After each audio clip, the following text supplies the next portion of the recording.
Bon, on est d'accord que basiquement, on nous a toujours appris que les animaux qui vivent sur Terre ont des poumons pour respirer et que ceux qui vivent dans l'eau, de leur côté, ont des branchies. Ouais. Ah, c'est très grossier, hein, parce que déjà là, c'est pas bon. Pour ne prendre qu'un seul contre-exemple, les baleines. Elles ont des poumons.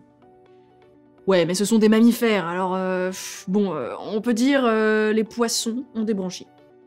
Sauf que le groupe des poissons, scientifiquement, ça veut rien dire. Il n'y a pas de groupe taxonomique qui porte ce nom. C'est un mot dont on a tous l'usage, on voit à peu près ce que ça veut dire, mais c'est pas exact scientifiquement. Mais bon, je m'égare. Disons qu'on se comprend, mais en gros, poisson égale branchie. C'est simple, propre. Ouais, sauf que non, hein, rien n'est simple dans la nature. Laissez-moi vous présenter des poissons qui ont certes des branchies, mais aussi des poumons. Ouais, je sais, c'est le bazar, mais c'est ça qui est chouette, non? Les Ceratodontifora constituent un superordre de poissons osseux qui regroupe les 6 espèces qui peuplent actuellement notre planète. Ces différentes espèces vivent en Amérique du Sud, en Afrique et en Australie. Ces poissons particuliers sont aussi appelés dipneustes. C'est vrai que c'est un peu plus simple à dire que Ceratodontifora, mais ce nom nous donne aussi une indication sur la particularité de ces charmants animaux aquatiques. Car grossièrement, le terme dipneuste veut dire « deux systèmes respiratoires ». En effet, ces poissons sont dotés de branchies et de poumons. Selon les espèces de dipneustes, l'utilisation de ces poumons est différente.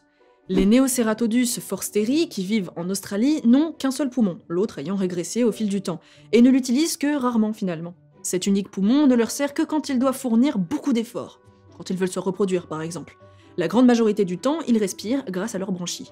Cette rareté d'usage peut s'expliquer par le fait que les eaux dans lesquelles vit cette espèce sont très bien oxygénées. Ces poissons n'ont donc pas l'utilité de compléter leurs besoins en dioxygène en allant piocher dans celui qui se trouve dans l'air.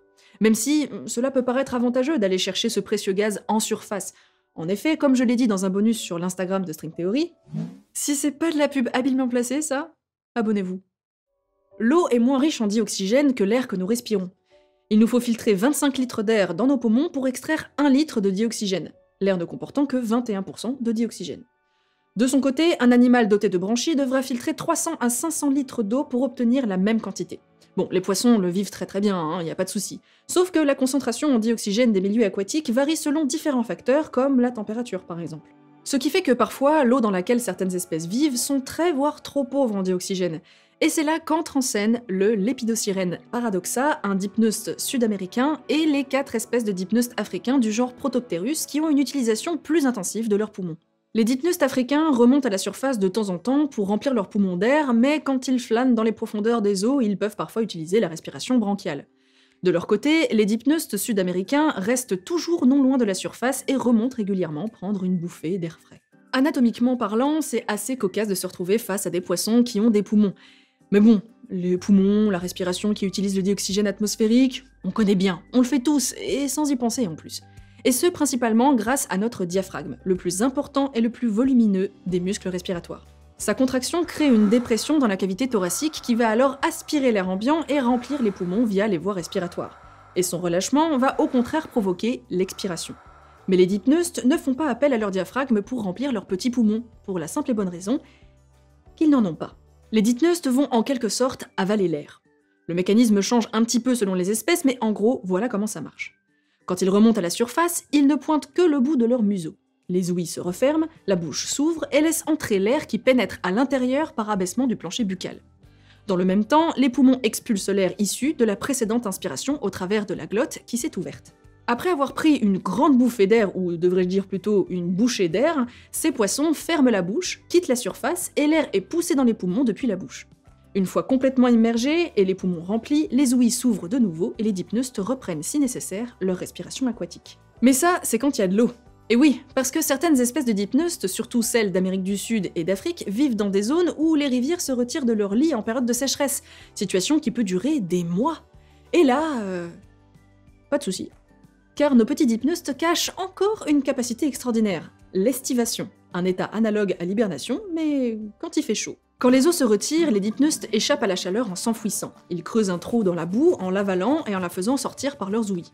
Une fois la cavité créée, ils produisent un mucus qui va les recouvrir entièrement et qui par la suite va durcir en séchant, offrant ainsi un cocon imperméable qui isole ces poissons de l'extérieur et de ses agressions. Ils vont alors doucement entrer dans une sorte de léthargie, l'estivation, et attendre dans cet état que les conditions plus favorables reviennent, chose qui peut prendre du temps, des mois, des années.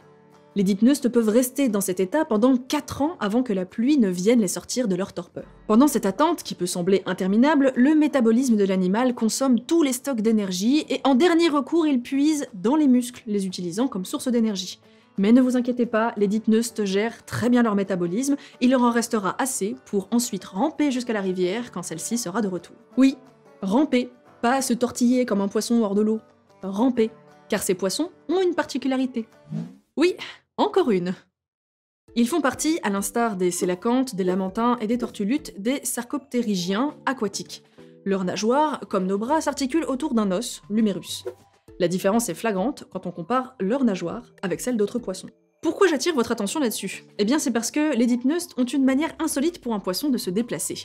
Certes, ils nagent, mais ils marchent aussi. Bon, sous l'eau, parce que sur la terre ferme, c'est un peu plus compliqué pour eux, mais ils marchent sur le fond des rivières. La démarche d'une espèce de dipneuste africain, les Protopterus annectens, ont été étudiées par une équipe de chercheurs et chercheuses de l'université de Chicago, aux États-Unis. Les individus de cette espèce se déplacent en prenant appui sur le sol avec leurs nageoires pelviennes, les nageoires postérieures. Celles-ci étant très mobiles, ils s'appuient sur elles par alternance, l'une après l'autre, ou les deux en même temps, ce qui leur permet d'effectuer de petits bouts. Cette étude est d'autant plus intéressante que les dipneustes sont, sur l'arbre de l'évolution, un groupe frère des tétrapodes, les premiers animaux vertébrés qui ont marché sur le sol. Ils présentent de nombreuses similitudes avec les fossiles de ces derniers. Ces points communs suggèrent que ces caractéristiques sont apparues plus tôt chez un ancêtre commun des dipneustes et des tétrapodes. L'étude de la démarche des dipneustes peut alors nous renseigner sur l'apparition de la marche. S'il existe aussi des similitudes de locomotion entre les premiers tétrapodes et les dipneustes, cela pourrait vouloir dire que la marche serait apparue chez un ancêtre commun à ces deux superordres, et donc que celle-ci serait d'abord apparue en milieu aquatique, et que le passage à la vie terrestre ne serait alors apparu que plus tard. L'hypothèse serait que parmi les premiers sarcoptérygiens, ancêtres communs des dipneustes et des tétrapodes, certains se sont mis à prendre appui sur le sol avec leurs nageoires. Et par la suite, la branche des tétrapodes serait alors passée à la vie terrestre. Cela reste une hypothèse à creuser, car les caractéristiques de la marche ont pu tout aussi bien apparaître dans chaque groupe après leur séparation évolutive. Mais cela reste une piste intéressante, les dipneustes constituant peut-être une fenêtre sur le passé de nos lointains ancêtres pour mieux comprendre comment certains animaux terrestres sont venus à se déplacer sur 2 ou 4 pattes. J'espère que comme moi, vous avez apprécié découvrir ces poissons hors du commun. Si c'est le cas, vous pouvez laisser un petit pouce vers le haut. Laissez-moi en commentaire des sujets que vous aimeriez que je traite dans de prochains épisodes, et n'oubliez pas de vous abonner pour ne pas rater la suite, car j'ai encore plein d'autres choses à vous faire découvrir. À bientôt.